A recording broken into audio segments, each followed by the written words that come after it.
สบายดีท่านผู้ชมที่เคารพทุกท่านสำหรับมื้อนี้ข้าพเจ้าจะมาเล่าเกี่ยวกับเซเลนสกี้ซึ่งเซเลนสกี้ประธานาธิบดีของยูเครนนั้น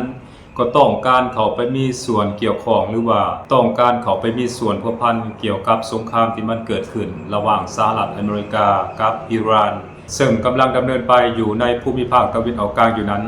โดยเซเลนสกี้ประธานาธิบดีของยูเครนได้กล่าวว่ากองทัพของยูเครนนั้นสามารถหับมือกับโดรนของอิหร่านได้เป็นอย่างดีเพราะในเมื่อก่อนนั้นรัสเซียเองก็ได้นำเข้าโดรนจากประเทศอิหร่านเพื่อโจมตีหรือว่าเพื่อต่อสู้กับประเทศยูเครนเพราะฉะนั้นในระยะที่เกิดสงครามระหว่างรัสเซียกับยูเครนนั้นมาฮอดปีนี้ก็ถือว่าเข้าไปปีที่5แล้วท่านผู้ชมยูเครนนั้นก็ได้ออกมาอ้างว่ายูเครนสามารถหับมือกับโดรนดังกล่าวหรือว่ากับการโจมตีของโดรนดังกล่าวที่รัสเซียนั้นได้นำเข้ามาจากอิหร่านนั้นได้อย่างมีประสิทธิภาพพร้อมกันนั้นยูเครนเองก็ยังได้กล่าวเติมอีกว่ายูเครนสามารถผลิตอาวุธที่สามารถป้องกันการโจมตีของโดรนอิหร่านได้อย่างมีประสิทธิภาพถ้าหากว่าบรรดาประเทศพันธมิตรโดยเฉพาะแม้นสหรัฐอเมริกาและประเทศพันธมิตรอยู่ในภูมิภาคตะวันออกกลางของยูเครนหากต้องการเซเลนสกี้ประธานาธิบดีของยูเครนนั้นได้ตอบว่ายูเครนพร้อมที่จะตอบสนองให้ในทันทีสำหรับต้นทุนการผลิตที่ยูเครนเอื้อนว่าสามารถหับมือกับโดรนคามิกาเซ่และโดรนซาเฮดของอิหร่านได้นั้นก็มีต้นทุนการผลิตประมาณอยู่ 14-15,000 ดอลลาร์เท่านั้นถือว่าถือกว่าโดรนที่ผลิตจากฝั่งของอิหร่านอย่างจะแจ้งแต่ประสิทธิภาพนั้นเหนือความคาดหมายท่านผู้ชมอันนั้นคือคำกล่าวของประธานาธิบดีเซเลนสกี้ของยูเครนนั่นเองท่านผู้ชม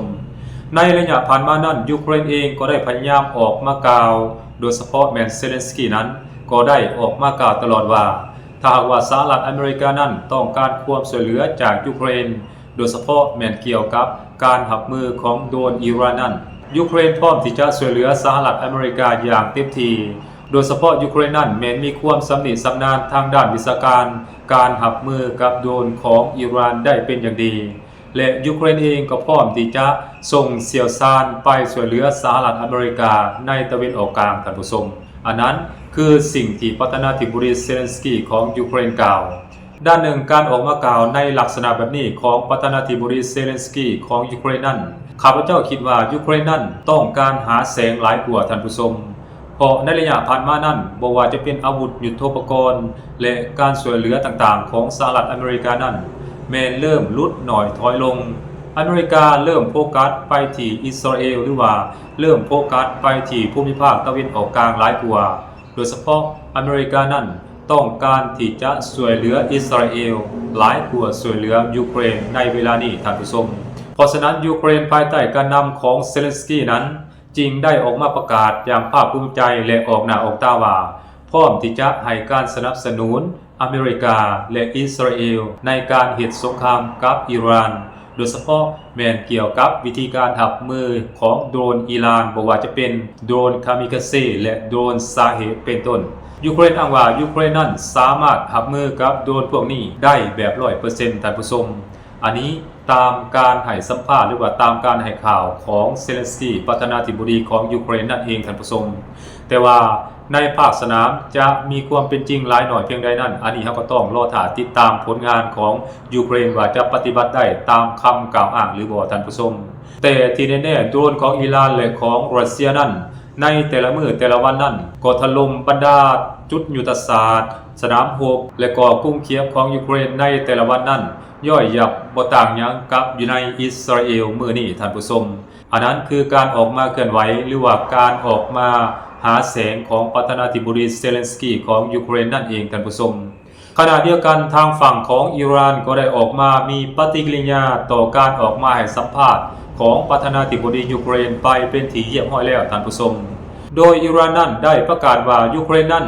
ได้เข้ามามีส่วนร่วมในการเหตุสงครามกับอิหร่านเป็นที่เรียบร้อยแล้วโดยเฉพาะยูเครนนั้นได้ให้การช่วยเหลือหรือว่าสนับสนุนโดรนแก่ประเทศอิสราเอลหรือว่ารัฐเถื่อนอิสราเอล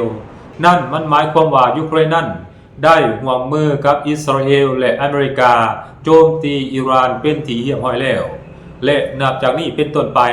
ตามกฎหมายระหว่างประเทศโดยเฉพาะแม่นมาตราที่51 ขององค์การสหประชาชาตินั้นประเทศยูเครนนับจากนี้เป็นต้นไปจะกลายเป็นเป้าหมายโจมตีที่ถูกต้องและชอบธรรมตามกฎหมายระหว่างประเทศจากประเทศอิหร่านในทันทีท่านผู้ชมงานนี้บอกได้คำเดียวว่าลุกเป็นไฟอย่างแน่นอนท่านผู้ชมยูเครนนั้นนอกจากจะโดนรัสเซียถล่มรายวันแล้วยังจะถูกอิหร่านถล่มตามไปนำอีกด้วยเพราะฉะนั้นงานนี้ยูเครนนั้นเละตุ้มเป๊ะกว่าเก่าอย่างแน่นอนท่านผู้ชมสิ่งที่มันจะเกิดขึ้นนับตั้งแต่นี้เป็นต้นไป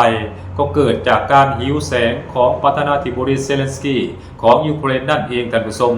เพราะในแต่ละมื้อแต่ละวันนั้นประธานาธิบดีเซเลนสกี้ของยูเครนนั้นก็ได้ออกมาเป่าประกาศรายวันว่าพร้อมที่จะช่วยเหลือพร้อมที่จะร่วมมือกับอเมริกาและอิสราเอลในการเหตุสงครามกับอิหร่านโดยเฉพาะในการรับมือกับโดรนของอิหร่านนั่นเองท่านผู้ชมและนับจากนี้เป็นต้นไปเราก็ต้องลองมาติดตามเบิ่งนำกันว่าอิหร่านนั้นจะจัดหนักจัดเต็มให้กับประเทศยูเครนหรือบ่ถ้าว่าเป็นไปตามที่อิหร่านประกาศนั้นงานนี้ยูเครนเละแน่นอนท่านผู้ชมขนาดสหรัฐอเมริกาเองก็ยังบ่สามารถรับมือกับอิหร่านไหวเพราะว่าฐานทัพอเมริกาที่ย่างย้ายอยู่ในตะวันออกกลางรวม11แห่งและก็เป้าหมายทางยุทธศาสตร์17แห่งนั้นต่างก็ถูกโดรนและขีปนาวุธของอิหร่านทำลายหับคาบไปตามๆกัน